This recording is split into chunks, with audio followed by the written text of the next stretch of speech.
va a ser interpretado por el pastor Kevin Luis. Buenos días, hermanos. Hay una parte de la Biblia que me gusta mucho, que es cuando Juan dice: he aquí el Cordero que quita el pecado del mundo, refiriéndose a Cristo Jesús, ¿cierto?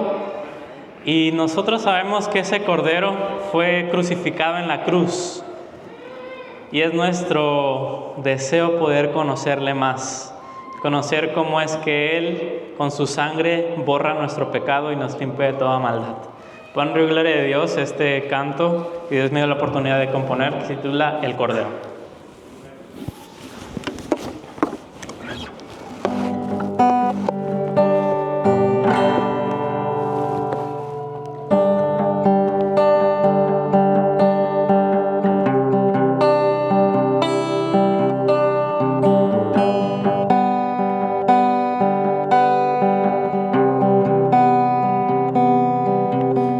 Construí un gran muro aquí que divide lo que soy y lo que fui. Intenté quitar todo lo malo en mí, creyendo que no me aceptaría así. Recordé la noche en que libre fui, y el Cordero que inmolé, mas no entendí. Porque es por Él que limpio soy, como en su sangre puedo hallar perdón. Que tiene Él que no tenga yo, que por mi propio pecado hace expiación. No entiendo lo que significa amor,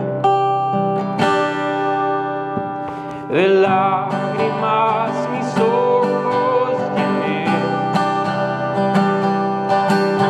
cuando vi ese Cordero perecer. Su sangre el sacerdote esparció, y en ese instante todo fue celebración. En su cabeza depositó mi pecado, pero no entiendo cómo en Él puedo descansar, y porque es por Él que limpio soy, como en su sangre puedo hallar perdón. Que tiene Él que no tenga yo, que por mi propio pecado hace expiación. No entiendo lo que significa amor, mi regocijo se convierte en confusión.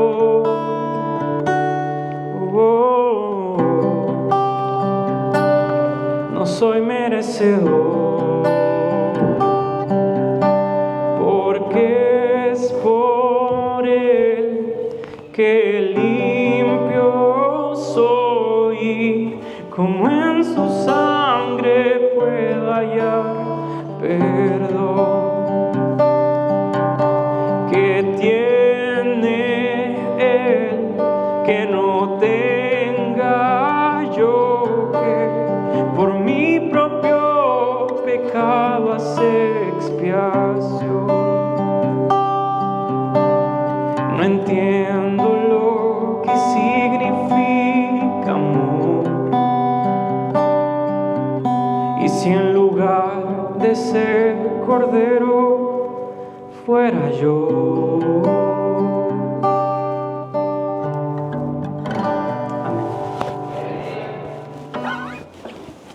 Así que bueno, vamos a pasar a la parte central de esta mañana. Todo es importante, pero creo que lo más interesante para nosotros es escuchar la palabra de nuestro Dios. Así es de que esta mañana, pues ya los que estuvieron anoche, ya saben y conocen al pastor Kevin Ruiz.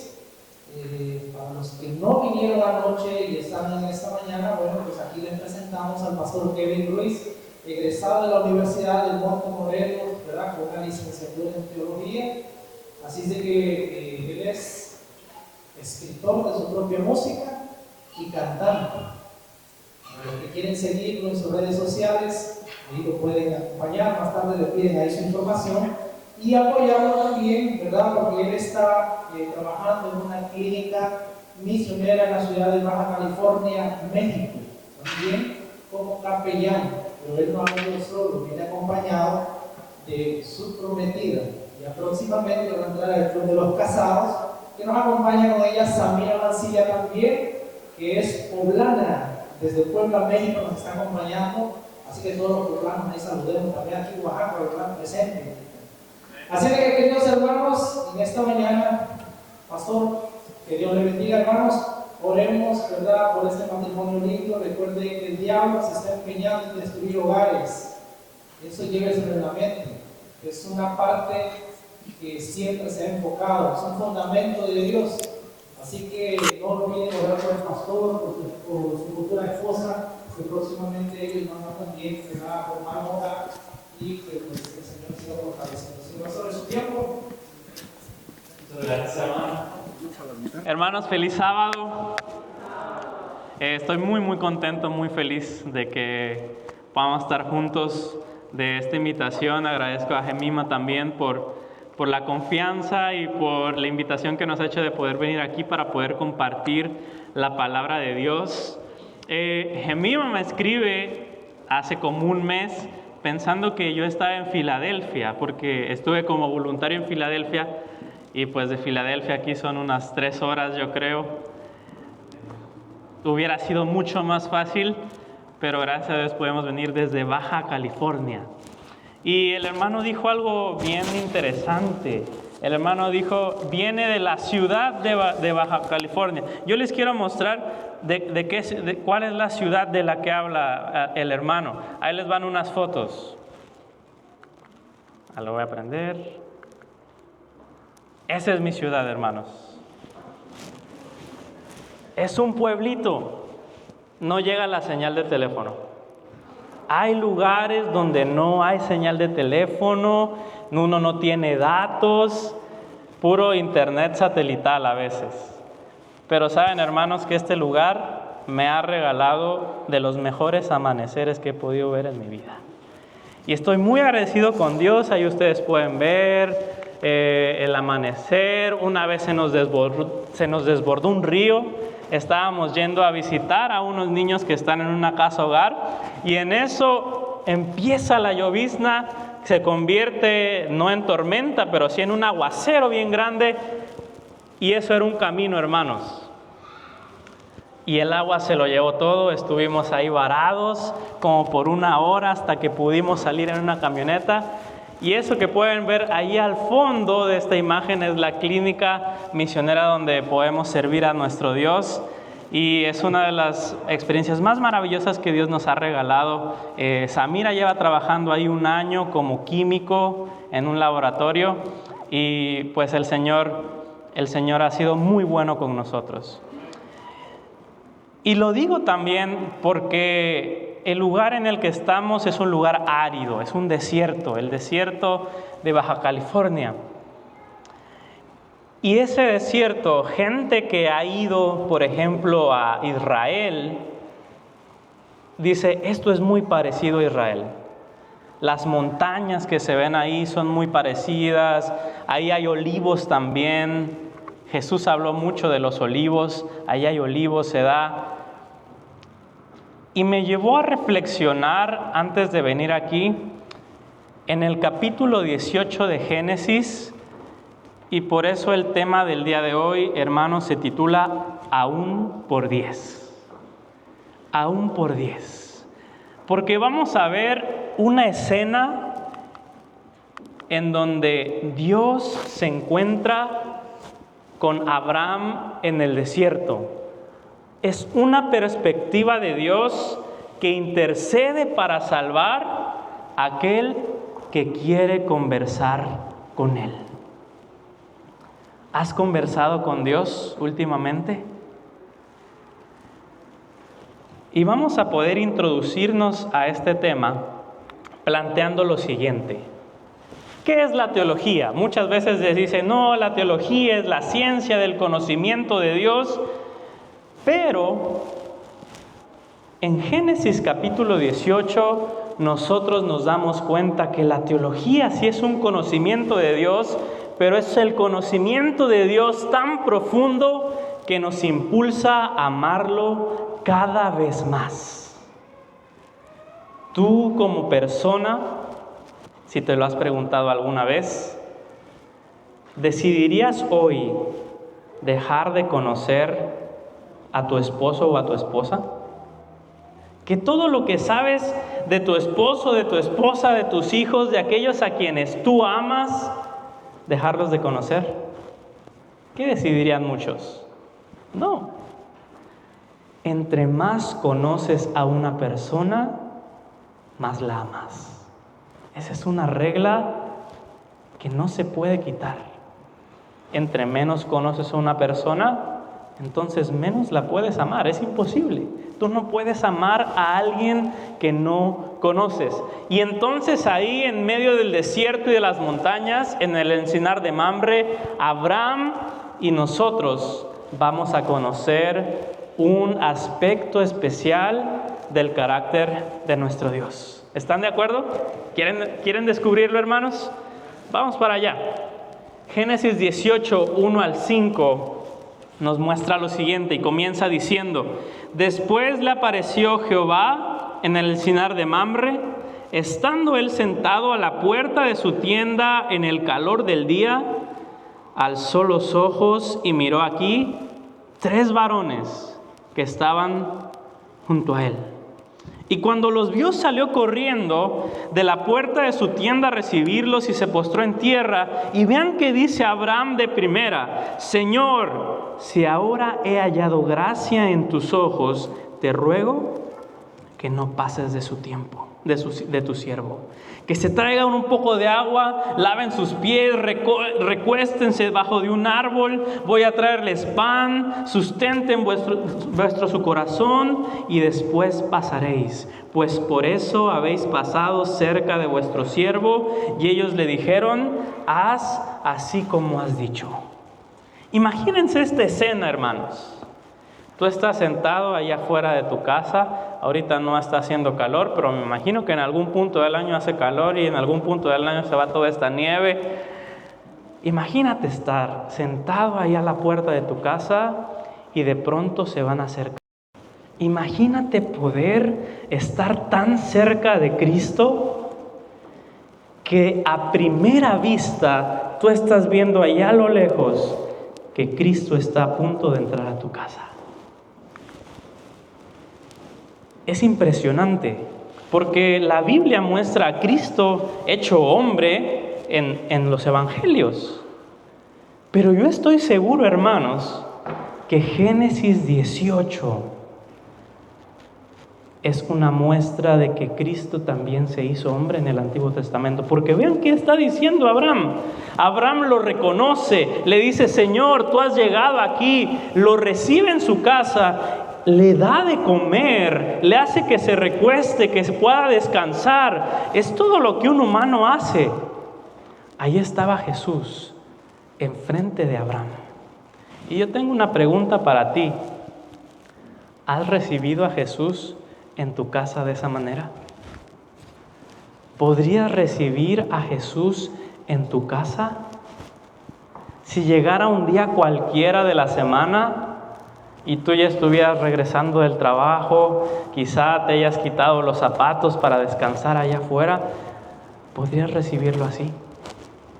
Conoces a Jesús de tal manera que al verlo puedas decirle: Jesús, qué bueno que vienes y me visitas. Por favor, ven aquí, ¿quieres algo de tomar? ¿Se te antoja, no sé, una torta, un chocolatito con pan? Eso le dice a Abraham: vayan. Después sigue diciendo: vayan, maten un animal para que él coma, traigan mantequilla, traigan pan, traigan leche. Jesús es recibido de esa forma con Abraham. Entonces Abraham fue deprisa, dice, y encuentra a Sara y le dice: toma 3 medidas de flor de harina y amasas panes cocidos debajo del rescocido. Y corrió Abraham a las vacas, tomó un becerro y le dio al criado para que lo pudiera preparar. Tomó también mantequilla, leche del becerro que había preparado y lo puso delante de ellos, de Jesús y sus 2 amigos que venían con él. Y él se estuvo con ellos debajo del árbol y comieron. Un almuerzo con Jesús. Una convivencia. Para conocer a Jesús tienes que convivir con Jesús. En el momento que vas a comer, en el momento que estás preparándote para el trabajo, en el momento que estás en la escuela, en el momento que estás a punto de hacer algo importante, en tus momentos libres, convivir es conocer. Entre más convivas con Cristo Jesús, más lo puedes conocer. Entre más convives con tus hijos, más los conoces, ¿cierto? Más sabes qué es lo que les gusta, sabes qué es lo que les pone tristes, sabes cuáles son las preocupaciones que tienen en su día a día. Entre más convives con tu esposo, con tu esposa, sabes qué es lo importante para ella, cuáles son sus necesidades principales.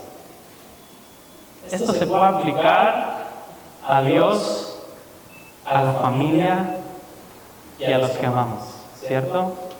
Entre más amo, más conozco, y entre más convivo, también más conozco. Y vamos a ver la siguiente escena, porque conocer implica honestidad. Y vamos a ver qué es lo que pasa en la siguiente escena, en el capítulo 9 de Génesis 18. Y entonces, después de que comieron, le dijeron: bueno, ya comimos, vamos a lo que vinimos. ¿Dónde está Sara, tu mujer? Directo. Jesús va directo. Jesús es realmente honesto. Jesús no se anda con rodeos, no dice: ¿dónde está Sara, tu mujer? Y él le respondió: está ahí en la tienda. Y entonces dijo: de cierto volveré a ti, y según el tiempo de la vida, de aquí que Sara, tu mujer, tendrá un hijo. Y Sara, cuando escuchaba en la puerta que estaba detrás de él, nosotros sabemos, ¿cierto? Sara estaba imaginando, pensando: ¿y cómo yo voy a tener un hijo? Adulta, 80 años, un poco más quizá. Sara preguntándose ahí en la tienda: ¿y qué está diciendo este hombre? ¿Qué está diciendo el Señor? ¿Que voy a tener un hijo? Jesús sabe nuestro pensar. Jesús sabe lo que somos. Jesús conoce lo que hay en el fondo de nuestro corazón. Abraham y Sara eran viejos de edad avanzada y Sara ya le había cesado la costumbre de las mujeres. Sara ya no podía tener hijos. Biológicamente para Sara era imposible tener hijos. Y Sara se ríe, dudando de lo que está diciendo el Señor. Decía Sara: después que he envejecido tendré deleite, siendo también mi Señor ya viejo. Pero como les decía, Dios conoce nuestro corazón. Y le dice el Señor a Abraham: ¿por qué se ha reído Sara diciendo: ¿será cierto que daron luz ya vieja? ¿Para Dios hay alguna cosa difícil? Y esa es la pregunta que Dios nos hace también a nosotros. Saben que Sara creía que Dios no podía cumplir el propósito en su vida. Ya Dios le había dicho a Abraham, ¿ves las estrellas en el cielo? ¿Ves la arena del mar? Así como las estrellas y como la arena del mar, haré de ti una nación grande. ¿Y quién iba a ser la madre de esa nación grande? Sara. Sara sabía que Dios tenía un propósito en su vida, pero Sara creía que por las condiciones que ella estaba, no podría cumplirse el propósito. ¿Cierto? Sara era vieja y Sara era estéril ya. Pero la pregunta es, ¿acaso hay algo imposible para Dios? Conocer implica honestidad, porque nosotros sabemos quiénes somos, ¿cierto? Cada uno de nosotros sabe cuáles son los defectos que tiene en su vida, sabe cuáles son sus luchas, sabe que yo soy muy chismoso, muy chismosa, es que a mí me puedo mucho, soy muy enojona, soy muy enojón. Y uno sabe los defectos que tiene en su carácter. Pero saber nuestros defectos, reconocerlos y saber que Cristo, a pesar de ellos, puede cumplir el propósito que tiene para nuestras vidas, es mostrarse honesto con el Señor. Muchas veces la gente no viene a la iglesia porque cree que es demasiado mala como para que Dios la acepte, ¿cierto? Y muchas veces nosotros pensamos, es que yo soy de esta manera y entonces Dios no me puede utilizar. Es que yo tengo este defecto y por eso es que yo no soy apto para cumplir la misión de Dios. Es que soy muy penoso, es que no sé hablar con las personas. Preséntate a Dios como realmente eres. No pongas una careta ante Dios, porque Dios conoce tu corazón, Dios conoce tus pensamientos. Y cuando tú te presentas a Dios como realmente eres, Él se va a encargar del resto. ¿Amén? Él se va a encargar del resto. Sara era anciana, era estéril, pero Él se encargó del resto. Porque como termina diciendo, porque se ha reído, ¿hay para Dios alguna cosa difícil? Al tiempo señalado volveré a ti, y según el tiempo, Sara tendrá un hijo. Sara le dijo, no me reí porque tuve miedo. Y él le dijo, no es así, te has reído. Conocer implica honestidad. Honestidad con Dios. Seamos honestos con Dios y Él va a arreglar, hermanos, todas las cosas que tenga que arreglar en nuestra vida. Y eso es lo más precioso, porque cuando tú entregaste, los que seguimos teniendo los mismos defectos, las mismas debilidades y las mismas luchas, comenzamos a olvidar que nada es imposible para Dios. Después de que comieron, después de que tuvieron esta conversación que implicó honestidad, empieza otra fase de la historia entre Dios y Abraham. Y vamos a ver qué dice. Conocer es pasar de las conversaciones triviales a las conversaciones incómodas. ¿Qué quiere decir esto? ¿Alguna vez has llegado a la iglesia de nuevo y entonces empiezas a ver a los hermanos y los hermanos te empiezan a saludar? Y la pregunta genérica de todos los hermanos en la iglesia es, hermano, ¿qué tal? Feliz sábado, ¿cómo le fue la semana? ¿Y cuál es la pregunta? ¿Cuál es la respuesta que damos? Bien, hermano, más o menos. Y podría pasar un sábado, 2 sábados, 3 sábados, todo el año, la misma pregunta y la misma respuesta. ¿No les ha pasado? como hermanos en la iglesia. Y nos quedamos en esas conversaciones y como hermanos no vamos más allá, no nos interesamos más. Pero hermanos, tenemos que ir más profundo. Recuerdo que cuando regresaba de la escuela, mi papá siempre me preguntaba, ¿cómo te fue? Y yo le respondía, bien. Y él me respondía, ¿bien, bien o bien mal? Y entonces yo me quedaba trabado ahí porque, ¿cómo que bien mal?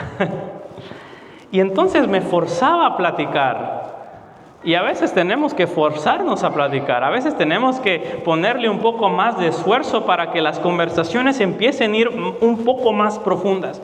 Y sabes que con Dios es lo mismo.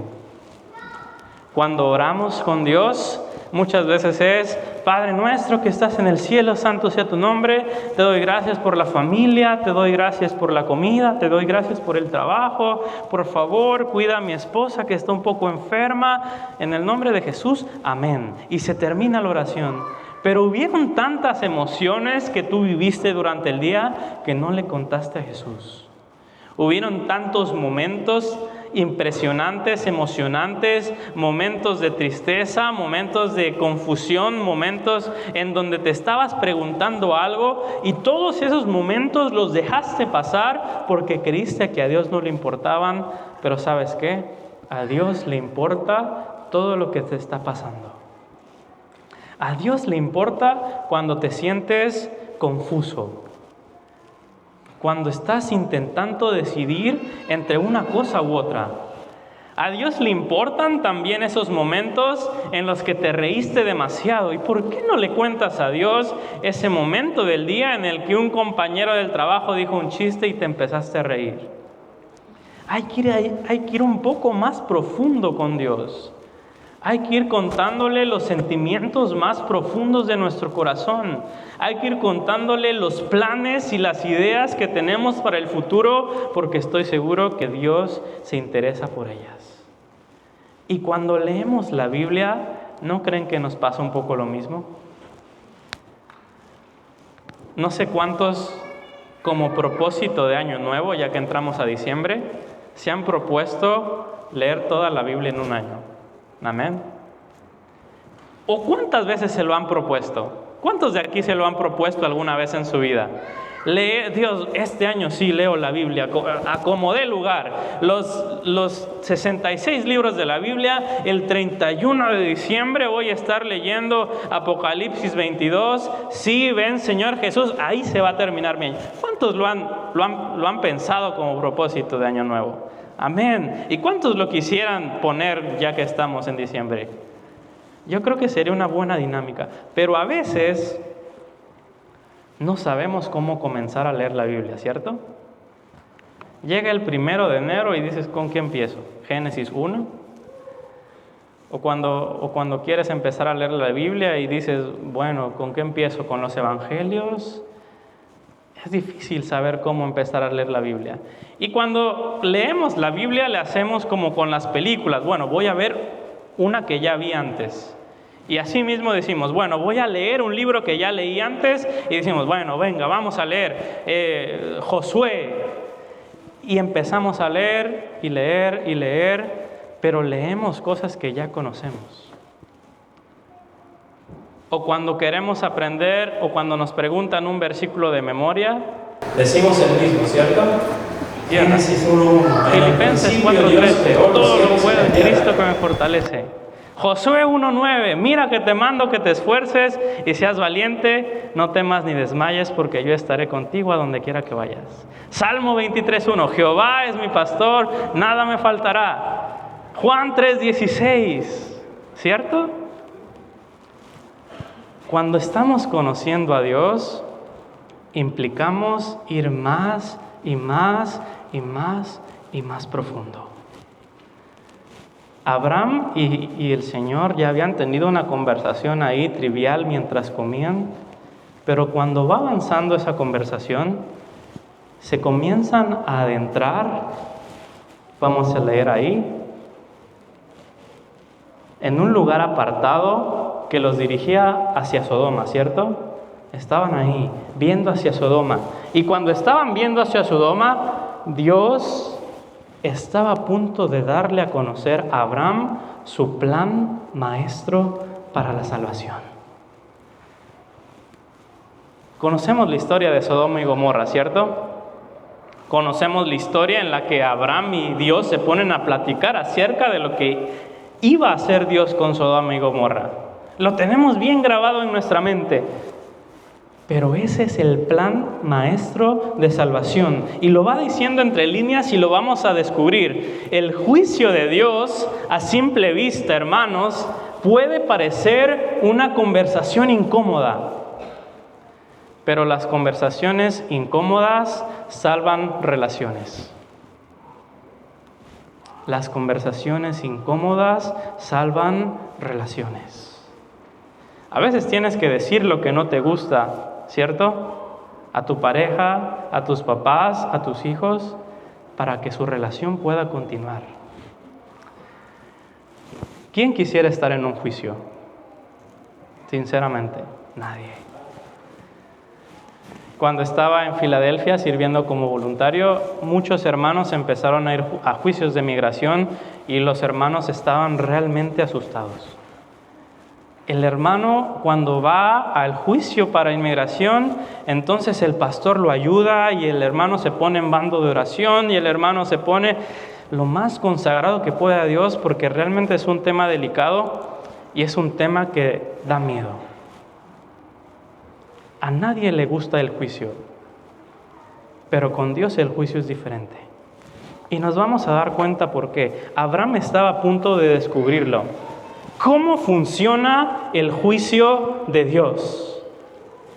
A los adventistas, saben que los adventistas somos los únicos cristianos en todo el mundo, en cualquier denominación, que creen en el juicio de Dios.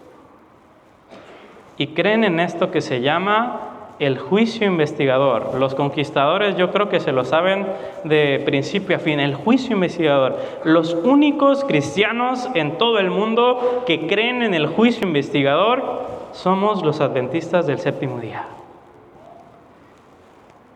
Y las demás religiones dicen, ¿y cómo es que ustedes llegan a esa conclusión? ¿De dónde se sacaron eso?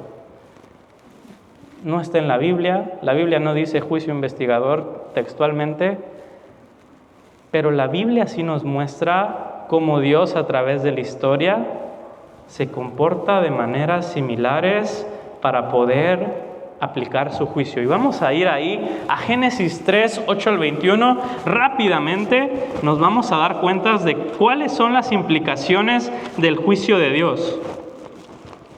Conocemos bien la historia, ¿cierto? Adán y Eva en el Edén. En los primeros momentos de la tierra, después de que se creó el mundo, en 6 días, el séptimo día Dios descansó. El Señor les dijo, de todos los árboles del huerto ustedes van a poder comer, pero de uno, del huerto del bien y del mal, de ese no podrán comer. ¿Y qué pasó? Génesis 3, del 8 al 21, muestra que después de que Eva comió engañada por la serpiente y después de que Adán comió convencido por Eva, oyeron la voz de Dios que se paseaba en el huerto al aire del día. El hombre y su mujer se escondieron de la presencia de Jehová entre los árboles del huerto. Y vean qué pregunta Jehová: ¿dónde estás tú? ¿Sabía Dios dónde estaban Adán y Eva? Sí lo sabía, ¿cierto? Pero aún así les pregunta. Y entonces respondieron: oí tu voz en el huerto, tuve miedo y entonces sabía que estaba desnudo y me escondí. Y vean cuál es la siguiente pregunta de Dios para ellos: ¿quién te enseñó que estabas desnudo? ¿Dios sabía por qué ellos sabían que estaban desnudos? Claro que sabía. Sabían que estaban desnudos porque al comer del huerto, del fruto, sus ojos se abrieron, fueron conocedores del bien y del mal. Dice Elena de White que ese halo de luz blanco que ellos tenían se desvaneció. Y la siguiente pregunta también es muy obvia, ¿no creen? ¿has comido del árbol de que yo te mandé que comieses? ¿Dios sabía o no sabía? Claro que sabía. Y entonces le responde, la mujer que me diste por compañera me dio del árbol y yo comí. Y entonces Jehová le dijo a la mujer, ¿qué es lo que has hecho? Dios sabía qué había pasado. Dios sabía todo el tiempo qué había pasado con Adán y Eva. Sabía que la serpiente, que era el enemigo, Satanás, los había engañado. Y obviamente la mujer le dijo, la serpiente me entregó, me engañó y comí. Y entonces sabemos que Dios le dice a la serpiente, por cuanto todo esto hiciste, maldita serás entre todas las bestias y los animales del campo, y entonces vas a comer del polvo todos los días de tu vida.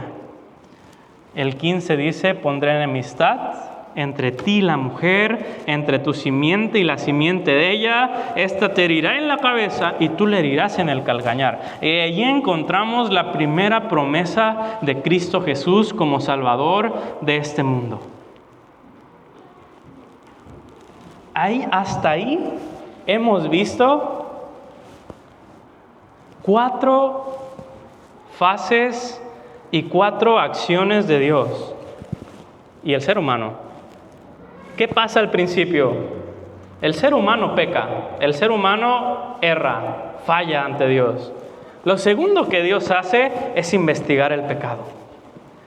Cuando Adán y Eva pecan, dice que ellos se esconden porque la presencia de Dios empezó a estar en el huerto y entonces Dios empieza a hacer preguntas. Pregunta, investigando el pecado. Ya lo sabe, pero aún así quiere que el hombre y la mujer le empiecen a decir, ¿qué es lo que hicimos? Y entonces Dios delibera qué hacer al respecto. Y cuando delibera qué hacer al respecto, les da una sentencia, ¿cierto? A la serpiente, maldita serás entre todas las bestias, te arrastrarás todos los días de tu vida. Serás herida en la cabeza. A Eva, ¿qué le dice a Eva? Aumentarán tus dolores de parto, vas a sufrir cuando vayas a tener un hijo. Tu deseo será para tu marido y él estará sobre ti. No entraremos en eso el día de hoy. Y al hombre le dice, con el sudor de tu rostro comerás el pan hasta que vuelvas a la tierra, porque de ella fuiste tomado, pues polvo eres y al polvo volverás. Dios ejerce una sentencia para Adán y Eva. Y la otra sentencia era que iban a ser expulsados del huerto, ¿cierto? Pero vean qué pasa al final de esta historia. Llamó a Adán el nombre de su mujer Eva, por cuanto ella era la madre de todos los vivientes.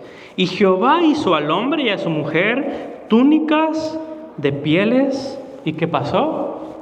Los vistió.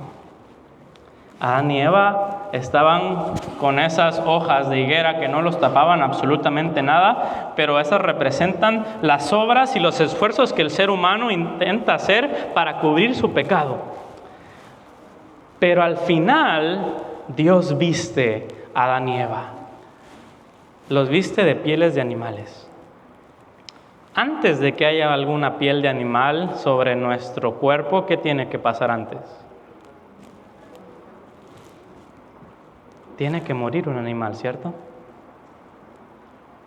Antes de extraer la piel del animal, el animal tiene que morir. Y quiero hacerles una pregunta en este momento, hermanos. ¿Quién mató al animal para cubrirse? ¿Dios o Adán? ¿Quién lo debió haber matado? ¿Saben que la respuesta es Adán?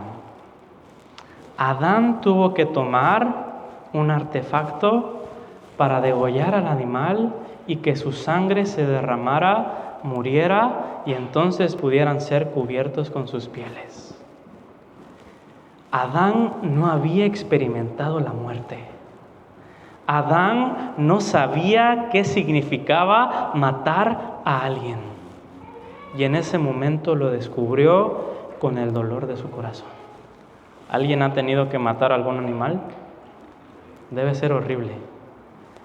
Hace un tiempo llegó un perro a nuestra clínica que tenía mochada una pata. Pero se la mochó a alguien, le dio un machetazo y entonces el perro andaba casi con la pata colgando, llena de sangre, olía a putrefacción. Y entonces nos decidimos, ¿qué hacemos con el animal? ¿Lo matamos o lo dejamos vivir? Y fue una angustia para nosotros todo ese tiempo. Al final lo llevamos y tuvo una mejor vida con alguien más. No lo pudimos matar. Juan dijo, este es el Cordero que quita el pecado del mundo. Dios encuentra una solución para liberar al ser humano del pecado. Así funciona su juicio. Así funciona como Él hace para que si nosotros estamos en pecado, si nosotros hacemos algo malo, cuando lo decimos a Dios, Él es fiel y justo para perdonar nuestros pecados y limpiarnos de toda maldad a través de Cristo Jesús. Y entonces Abraham toma el lugar de Cristo. Sabemos la historia, ¿cierto? Empieza a decir, Abraham, tú eres mi amigo, no te puedo ocultar esto, voy a destruir a Sodoma y Gomorra. Porque su pecado ha sido tan grande que las personas empiezan a clamar y ese clamor ha llegado hasta mí y entonces manda a sus ángeles para que investiguen cómo está la cosa allá. Y entonces Abraham, sabiendo que ya está su sobrino Lot, le empieza a decir a Dios, Dios, si hubieran 50 justos en la ciudad, por favor, no la destruyas. Y entonces Jesús le dice, ok, no la destruiré si hay 50 justos. Y luego Abraham dice, Dios, tal vez falten 5, no la destruyas si faltan 5, ok, no la voy a destruir si fueran 45 justos. Y Abraham le dice, Dios, 40 justos, por favor. Sé que no debo hacer esto, sé que no soy lo suficiente como para que empiece a tener esta conversación contigo, pero por favor, 40 justos hay en la ciudad, no la destruyas. Y Dios dijo, no la destruiré por amor a 40. Y entonces Abraham empieza a bajar la cantidad, ¿cierto? 30, Dios, por favor, no la destruiré por 30. 20, Dios, por favor, no la destruiré por 20. Y al final termina diciendo, sé que soy polvo y cenizas y no soy nadie para decirte esto, pero por favor, Dios, 10 justos. No la destruyas por 10 justos. ¿Y qué dijo Dios? Por amor a 10, no los destruiré. Sabemos cómo termina la historia. No habían ni siquiera 10 justos y entonces Dios destruye la ciudad. Pero en ese momento, Dios le da a Abraham la oportunidad de tomar el lugar de Jesús. Lo vamos a descubrir por qué. Abraham intercede por Sodoma porque ahí viven personas que ama. Lot, sus hijas y su esposa. Abraham buscó, Jesús intercede por este mundo porque aquí viven personas que Jesús ama. Vamos a leer Hebreos 9:24 al 26 para darnos cuenta qué es lo que está pasando aquí. Hebreos 9:24 al 26 nos dice lo siguiente.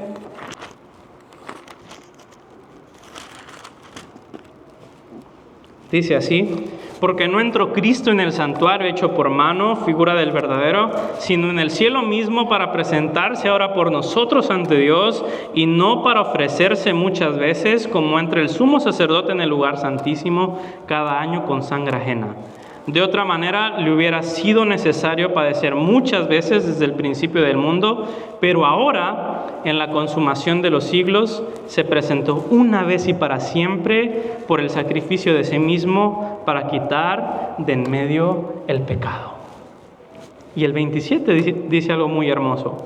De manera que está establecido para los hombres que mueran una sola vez, y después de esto el juicio, ese juicio que libera a los hombres del pecado, para que después de que pase este juicio, Cristo, ofrecido una sola vez para llevar los pecados de muchos, aparecerá por segunda vez, sin relación del pecado, con el pecado, para salvar a los que le esperan.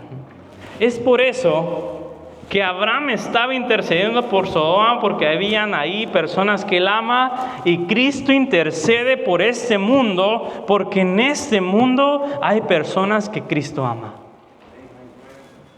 Abraham buscó salvar a quienes amaba, aunque eso le costara la vida. Abraham sabía que ponerse a discutir ahí con Dios le podría costar la vida.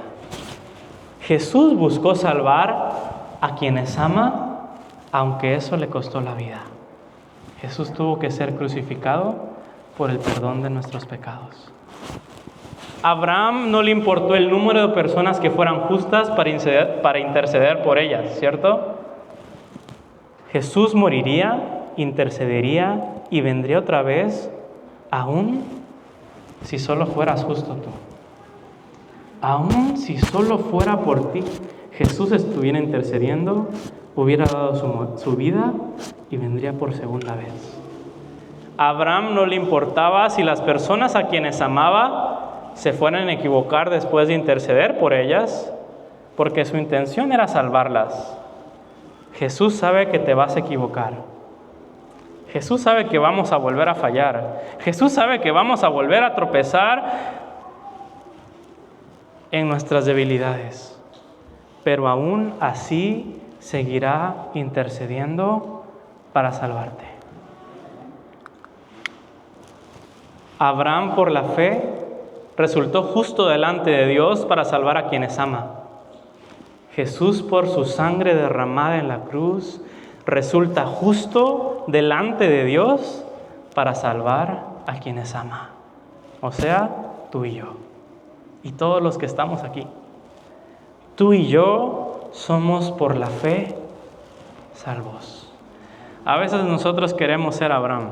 Queremos ser los que salven. A veces nosotros queremos ser Jesús, ¿cierto? Queremos ser los que vayan afuera y salven a las personas, pero no nos damos cuenta que somos esas personas que necesitan ser salvas. Jesús es el que está intercediendo. Jesús es el que dio su vida. Jesús es el que sigue y sigue y sigue preguntándose, ¿dónde estás tú? ¿Le responderás? ¿Entregarás tu vida a Él?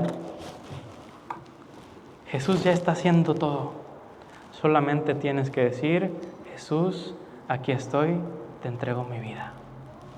Y para terminar quisiera poder cantar un canto que se titula Aún por 10, que muestra esta conversación, que muestra el estado en el que estamos todos, pero que necesitamos ser salvos. Tú y yo formamos parte de esos 50, de esos 40, de esos 20 y de esos 10, que necesitan ser salvos por Cristo Jesús antes de que todo esto termine. Para honrar y gloria a nuestro Dios.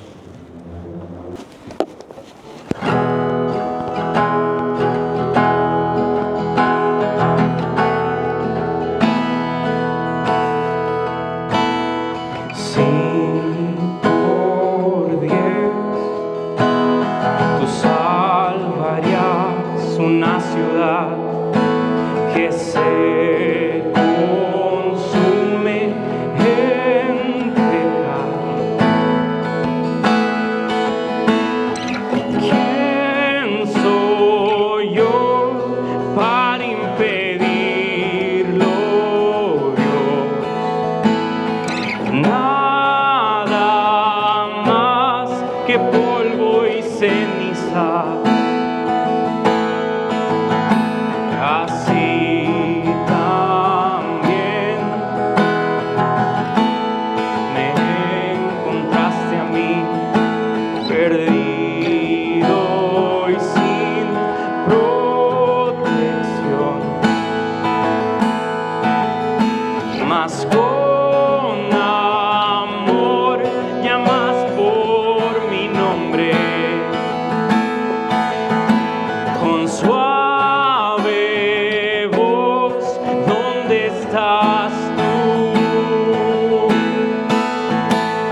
Y aquí estoy, tuyo soy, por tu gracia sin dudar yo.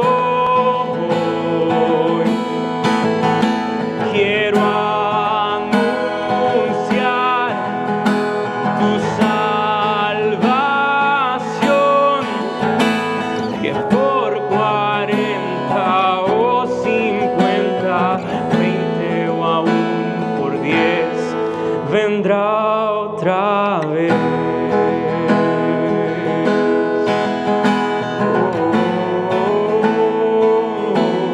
Vendrá otra vez.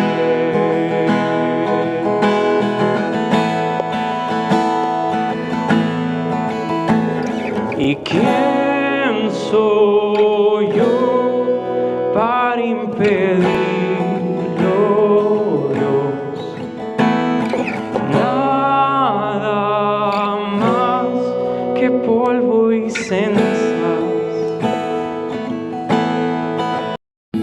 Pero aquí estoy, tuyo soy, por tu gracia sin dudar yo voy. Quiero anunciar tu salvación, que por 40 o 50, 20 o aún por 10 vendrá otra vez.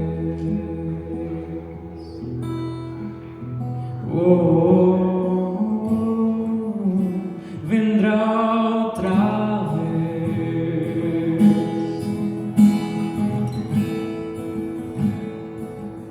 Vendrá otra vez.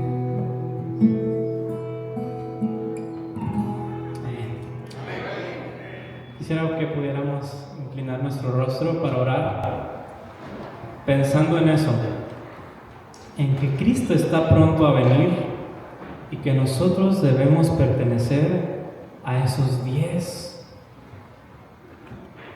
que van a ir con Él.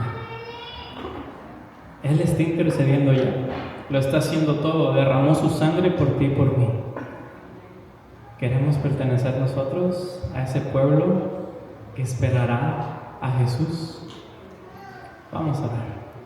Mi Dios, te doy muchas gracias porque tú mandaste a Cristo, tu Hijo, para que pudiera pagar nuestros pecados. Que con su sangre derramada en la cruz, Él haya podido vencer al enemigo para siempre. Y que en este momento, en el santuario celestial, esté intercediendo por cada uno de nosotros. Ayúdanos, Padre, a tener la fe para aceptarte, para saber que tú haces toda obra en nosotros para perfeccionarnos hasta el tiempo del fin. Mi Dios, que podamos esperarte, que podamos estar de tu lado en todo momento, que podamos aferrarnos a ti cada vez más, reconociendo nuestra incapacidad y sabiendo que tú haces todo para salvarnos. Queremos dar tu vida a ti, queremos recibirte en nuestras casas, queremos conversar contigo y queremos compartirte con otros que aún no te conocen. Ayúdanos a poder mostrarnos con amor para aquellos que necesitan amor, que es el amor más perfecto, que es el tuyo. En el nombre de Cristo Jesús. Amén.